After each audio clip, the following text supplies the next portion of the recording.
I've always believed that the best crisis to manage is the one that you prevent.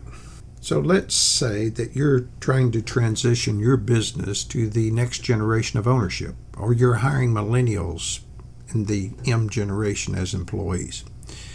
You're frustrated and you're even chagrined. If you're not careful, you will create a crisis for yourself and your fellow employees and managers. However, there is hope, and we will provide you some counsel in this series as to how to understand the M generation and how to work with them.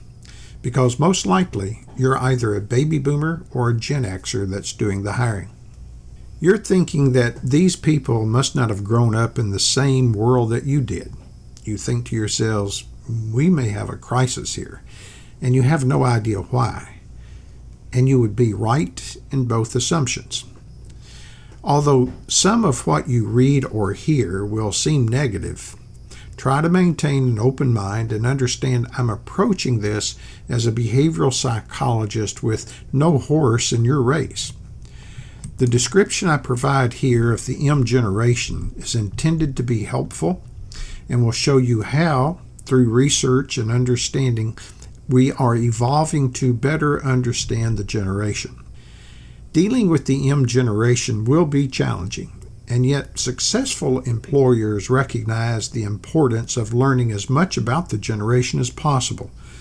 Like it or not, they'll be reshaping our world because by 2020, they will be 60% of our workforce. The basis of this series of articles and this ebook comes from the research including the M Factor, How the Millennial Generation is Rocking the Workplace by Lynn C. Lancaster and David Stillman, and the internet site Millennials in the Workplace Reshaping the World. We've also integrated the work from other consultants and experts who specialize in the M generation and work with them daily, as well as our own insights. Perhaps, just perhaps, if you get better informed about the M generation, you can prevent a major crisis from developing, or at the least better understand how to deal with the crisis when it does. The idea is to understand and utilize the particular talents of the M generation, because you will be hiring and or working with people who have these unique characteristics and challenging behaviors for several years yet to come. As a behavioral psychologist, I'm always fascinated by people's behaviors and their responses to people's other behaviors. The behaviors I see being exhibited by the M generation and the responses from the baby boomers and the Gen X folks provide an extra dose of fascination. First offhand, we need to understand that millennials are any one of the 76 million young people who were born between 1982 and the year 2000.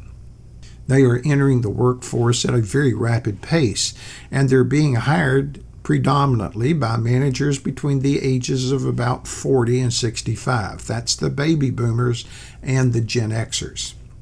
The hiring managers are somewhat bewildered by the people they are hiring, as well as learning that transitioning this generation into the work environment is rarely without issue, and it can be crisis-inducing.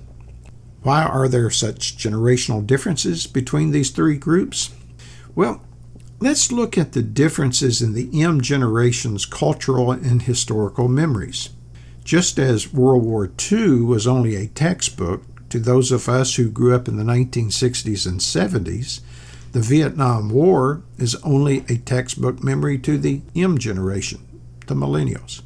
In our generation, we were just beginning to enjoy the benefits of such advanced technology as pocket transistor radios.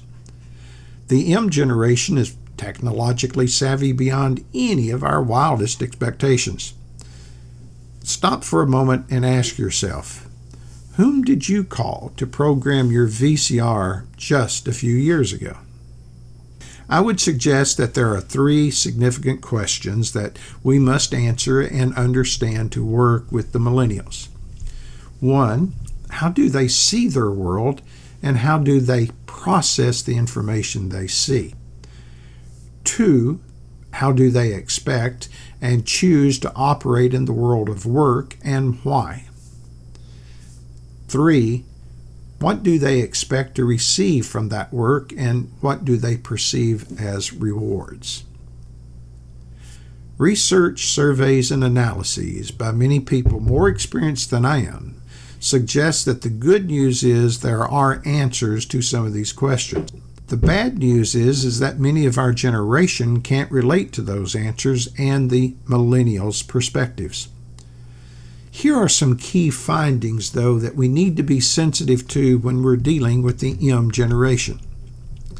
First, they will share information of all types and of many depths across many different platforms and with many different people.